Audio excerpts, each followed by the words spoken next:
hide or to be ashamed of, but to share. Um, the devil has many forms, and for me, he came in the form of someone who was supposed to love me. For years, I was a victim of mental and physical abuse. I began to question my faith a lot during that time.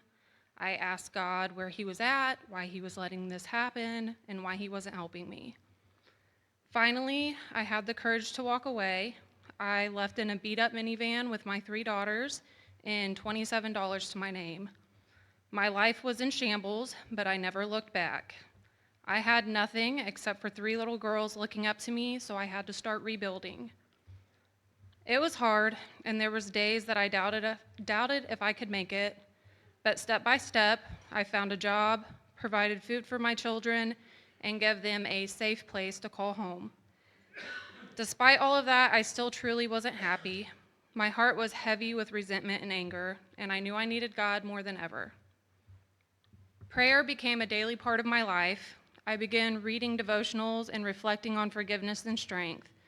That's when 2 Corinthians 12:9 spoke to me.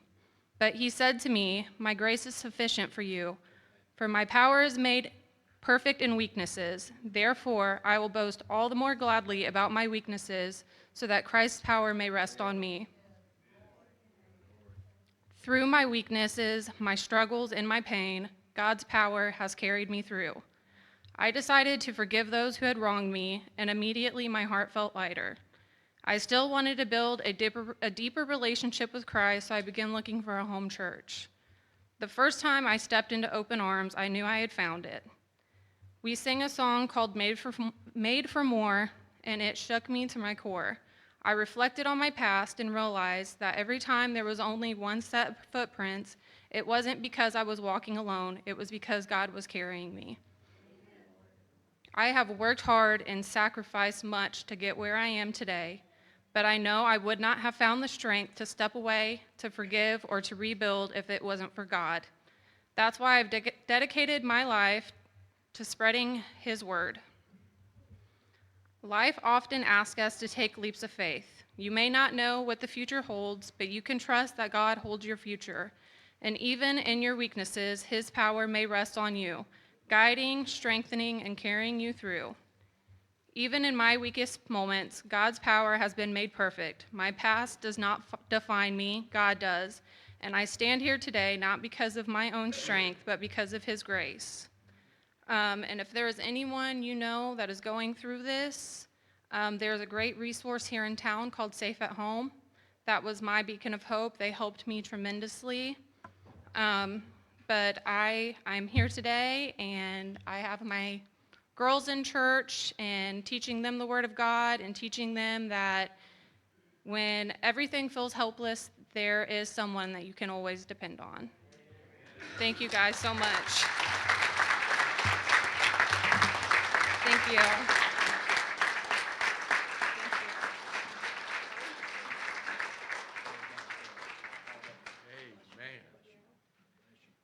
Amen.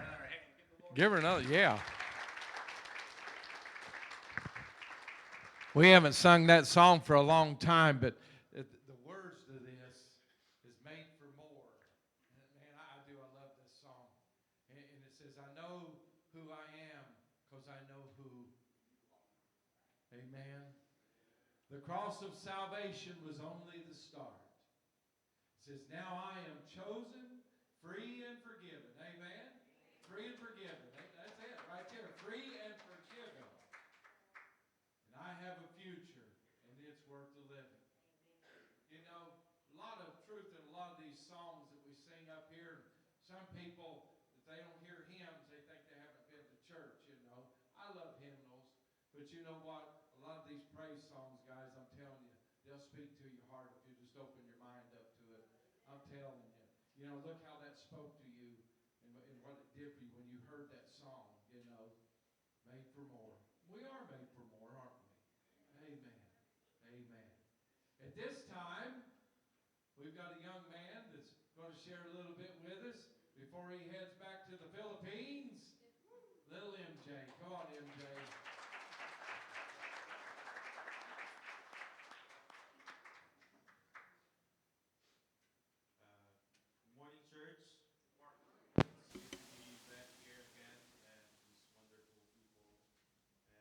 who don't know me, my name is MJ Dioses.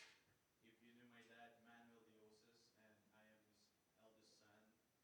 And I praise the Lord for giving me the opportunity to further my study here at your country. And right now, I'm on my last year in Bible College in Marietta, Ohio. And first of all, thank you, church, for being partners with our family in the ministry in the Philippines. And thank you for supporting us, for helping us in the ministry in the Philippines. And because of that, uh, many Filipinos heard the gospel of Jesus Christ and got saved. And thank you again for supporting us. And right now, we are here to study the Word of God and to become a pastor as well and to be a blessing to the Filipino people. You know, two things that we are thankful for American people is number one is for sending military troops during World War II. And because of that, we gained back our freedom to the Japanese. And if anyone here is in the service, we salute you as a Filipino that you help us during the World War II. And secondly, that we're thankful for American people is after the World War II, you send missionaries in our country, and because of that, we get to know the gospel of Jesus Christ, and we hear the gospel, and many souls got saved. And right now, it's our own responsibility as a Filipino to reach our own fellow Filipino men. So we're thankful for America, and we're thankful for your country, and we're thankful for the Lord for using you in our life and in our country. So let's open our Bible. I don't know if Ma'am Lassie's Bible verse is my passage today. 2 Corinthians chapter 12, verse 7 to 10.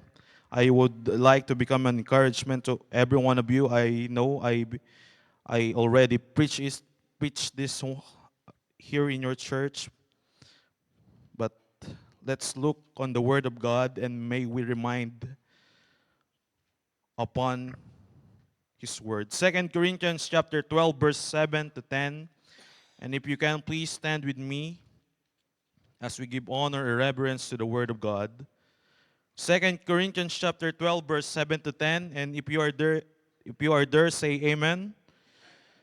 I will just read it and you just follow it through your eyes. The Bible says, verse 7, unless I should be exalted above measure through the abundance of the revelation, there was given to me a thorn in the flesh, the messenger of Satan to buffet me, lest I should be exalted above measure.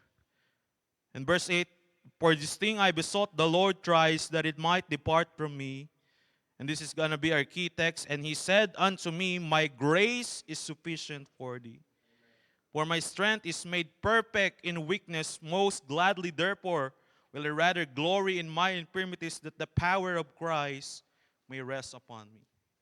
And in verse 10, the Bible said, therefore I take pleasure in infirmities, in reproaches, in necessities, in persecutions, in distresses, for Christ's sake. For when I am weak, then I am strong.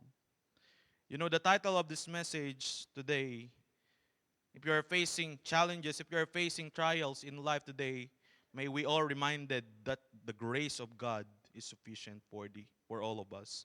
Let's come to the Lord in prayer. Gracious God, our Heavenly Father, Lord, once again, we thank you for the liberty. We thank you for the freedom that we have to gathered here to magnify your name, to worship you, dear God. Thank you for this church. Thank you for the leadership of their pastor. Lord, thank you for this wonderful people that we all gathered here in one accord, and that is to glorify your name. We thank you for the testimonies that we heard. We thank you for the lives that has been changed. We thank you, Lord, for your grace upon our lives. And Lord, as we study your word, give us open heart, give us open mind to receive it. Lord, hide me behind your cross as I preach. In Christ's most precious name, amen and amen. You may now all be seated. Uh, I will not preach long. You know, the Lord knows how to balance our lives. Sometimes if we only have blessings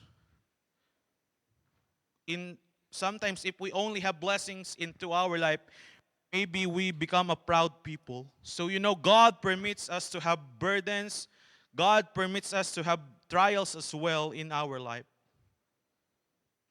Now in the passage that we have read, the context here is the Lord permitted Satan to buffet Paul by giving him a thorn in the flesh. It was a physical affliction that brings distress to Paul's life. When some Bible students think that the thorn in the flesh of the Apostle Paul is in the eye, as we can see it on Galatians chapter 6 verse 11. But we will not focus on what is torn in the flesh, but we will focus on our key text. And the Bible said we will focus on my grace is sufficient for thee. As I said earlier, the Lord know how to balance our life. Now in verse 3, we all know that that Paul has thorn in the flesh. And in verse 8, he prayed to the Lord 3 times. The Lord Jesus Christ also prayed 3 times in the Garden of Gethsemane that the cup talking about his crucifixion might be removed from him. So Paul is solemnly praying to the Lord to heal him here in this chapter that we have read, or in the verses that we have read earlier. Now, folks, there are times that we have burdens into our life. There are times that we have trials into our life. And sometimes we ask God to remove our trials in our life. Now, the question this morning is, God allowed in accordance to His will to remove your trials, to remove your burdens in your life? Now, there are 3 things that we will see what God showed to Apostle Paul that we should see as well in the scripture. Number 1, it was a message of sufficient grace. In verse 9, the Bible said, "And he said unto me, my grace is sufficient for thee." Despite the prayer of the Apostle Paul to remove his thorn in the flesh, God did not allow to remove it, but he said to Apostle Paul, "My grace is sufficient for thee." God said, He didn't say, "I will remove your thorn in the flesh," but He said, "Paul, my grace is sufficient for thee in times of your weakness." Folks, let me tell you that there is never been a shortage of grace in our life. From the moment that Jesus Christ died for our sins, He bestowed His grace upon us. We are unworthy people, just like the Apostle Paul, but God showed His grace to us. And we all know the story of the Apostle Paul. Before, he was a murderer and a persecutor. And in fact, in Acts chapter 8, verse 3, the Bible said he made havoc of the church. He's dragging men and women, committing them into the prison. And also Paul is standing by in the death of Stephen in Acts chapter 22:20. But we can see the murderer, the persecutor, but God bestowed His grace to Paul. When he was on his way to Damascus, and from that moment, the persecutor became the preacher of the gospel. And the murderer became a missionary. And you know what? Just like in our life, when we don't have Christ in our life, we are in the bondage of sin. Something is missing in our life, but praise God that He bestowed His grace upon us.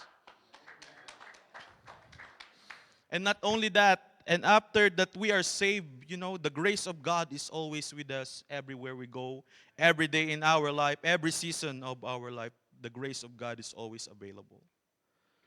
And just like Paul, who are having thorn in the flesh, I don't know what are you facing right now in life. And let me remind you that God is also saying to us who are experiencing pain, who are experiencing trials into our life today, that His grace is sufficient for you and for me. It is the sufficient grace of God that saves us in hell. Sure, it's the sufficient grace of God that will come to our life when we're experiencing this kind of situation into our life. Not only it was a message of sufficient grace, but number 2, it was a message of serving grace. We will see that Paul did not complain, but instead he keeps serving the Lord. He served the Lord with gladness, even he experiencing pain, he is experiencing persecutions, and it is because of the grace of God to the life of the Apostle Paul. He kept on serving the Lord. As we can see, the thorn in the flesh was not removed from him, but he has the gladness to worship God. Why? Because he knows that the power of God is with him. He served the Lord like never before, like he doesn't have pain that he is bearing. And because of that, because of his eagerness, because of his passion, because of his boldness towards in the ministry, we all know that Paul has a fruit, and that is Timothy, Titus. And we can see that many young pastors during Paul's life stand up boldly and serve the Lord. You know, folks, in our life, are we just like the Apostle Paul? You know, sometimes when we are weak spiritually, when we are weak physically, or when we are weak financially, are we keeping on serving the Lord? Let me tell you that serving the Lord while we are weak is not easy. It is difficult, but as I said earlier, we cling on to this promise of God to us that His grace is sufficient for thee. You know, in times that when we are weak, when we have burdens into our life, you know, that is the time that we worship God. That is the time that when God can be seen into our life. That is more we can serve the Lord into our life. Because, you know, if we serve the Lord through our bad times, through our trials, through our pain that we are bearing, that we are facing into our life, that's the time when we will see how the grace of God moves into our lives. So let me encourage you, keep on and keeping on into your life and into the ministry of God, because the grace of God is available for every one of us. And lastly, it was a message of strengthening grace. Let me read verse 10. The Bible said, "Therefore I take pleasure in infirmities, in reproaches, in necessities, in persecutions, in distresses for Christ's sake. For when I am weak, then I am strong." The Apostle Paul said in verse 10, he has joy, even he has infirmities. You know, not only the grace of God is sufficient, not only the grace of God is teach us how to serve Him, but also the grace of God will teach us, or will see into our life, that it is a strengthening grace also. It teaches how can we be strong just like the Apostle Paul. You know, sometimes God permits us to become weak. God permits us to have trials into our life. God permits us to have pain into our life. You know why? So that we might receive His strength. And ask Him to give us His strength. You know, because during our weaknesses into our life, that is the time that we are more dependent upon God and not to ourselves. As we can see here, the Apostle Paul, he is not discouraged that he has thorn in the flesh and all his burdens that he is facing. You know, because he thinks that it is the reason to give glory to God, to give glory to the Lord. He makes his burden, he makes his trials as an opportunity to be more joyful, to be more passionate with the help of the Lord. And let me tell you, and let me encourage you, that the Apostle Paul is not only applicable for this. You know, we as a Christian, we as a believer, we as a children of God, in times of our difficult situation into our life, sometimes we are hurting, sometimes we are facing walls into our lives, sometimes we are facing giants into our life. You know, that is when we need to strengthen our faith to the Lord. Not only that, let's see that our trials, what we are facing, it is a reason to give glory to God. Because, you know, God is being glorified whenever that we have problems. As I said earlier, you have trials that you are facing and you're still continuing to serve the Lord. God is being glorified. You know, you know, faith, our faith is tested when we are having trials into our life. That is how our faith will stretch forth if trials will come on our way, and how we will respond to it. Do we question God why it's happening to ourselves? Or we should give glory to the Lord that it's happening to our life. You know, as I conclude this message, my brothers and sisters in Christ, you know, sometimes into our life, the trials that we are facing, God does not remove your trials. God will not remove the pain that you are bearing. God will not remove the trials that you are facing. But let me tell you this. But His grace is sufficient that your trials, that your pain that you are bearing will work for you and not against you. As we can see here, the thorn we can see on the word of God, the thorn of the flesh of the apostle Paul. It wasn't removed from him, but it did not hinder him to stop in life. It did not hinder him to give up into the ministry. It did not hinder him to be discouraged and question God and not to continue serve God. No, you know, his thorn in the flesh is the reason why he was more passionate, why he was more faithful to serve God. And God used that affliction to works on the Apostle Paul's life. We can see if God removed his thorn in the flesh, maybe the Apostle Paul, he can boast if God removes his thorn in the flesh.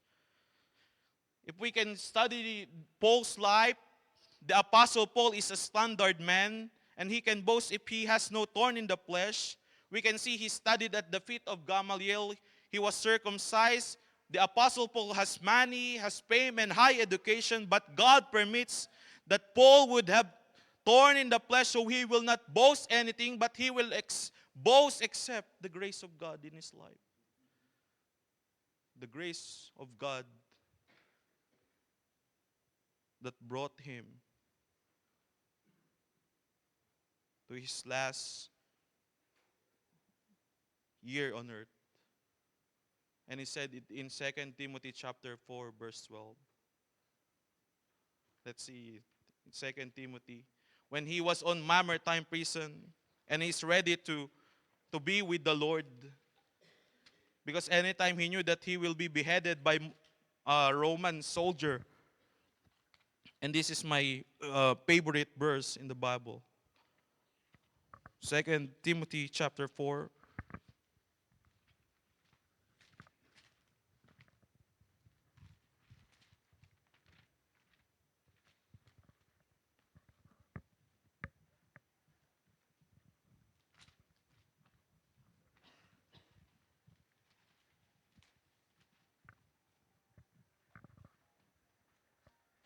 And it said, and the Apostle Paul said, I have fought a good fight.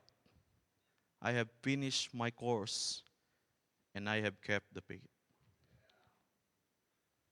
You know, as a Christian, sometimes into our life, as I said earlier, sometimes we are weak. Sometimes we are discouraged. Sometimes we are hurting, and sometimes we have pain. But let us continue to serve God no matter what happens into our life. If we cannot run in our life, we can walk.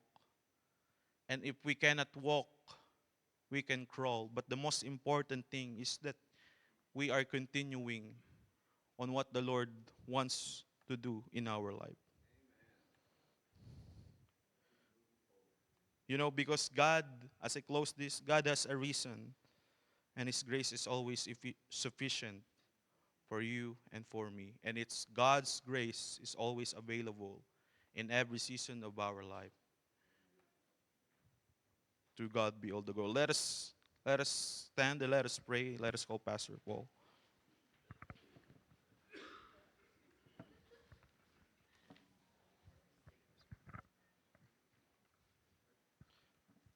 Let us pray. Our gracious God, our Heavenly Father, Lord, thank you for your word that we are reminded that your grace is sufficient. Lord, I don't know everyone here who are facing situations in life today. Maybe some of them are ready to quit.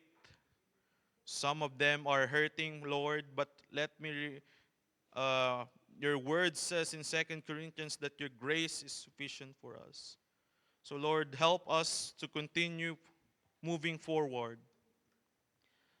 Thank you for your word that remind us, Lord. And thank you for this wonderful people.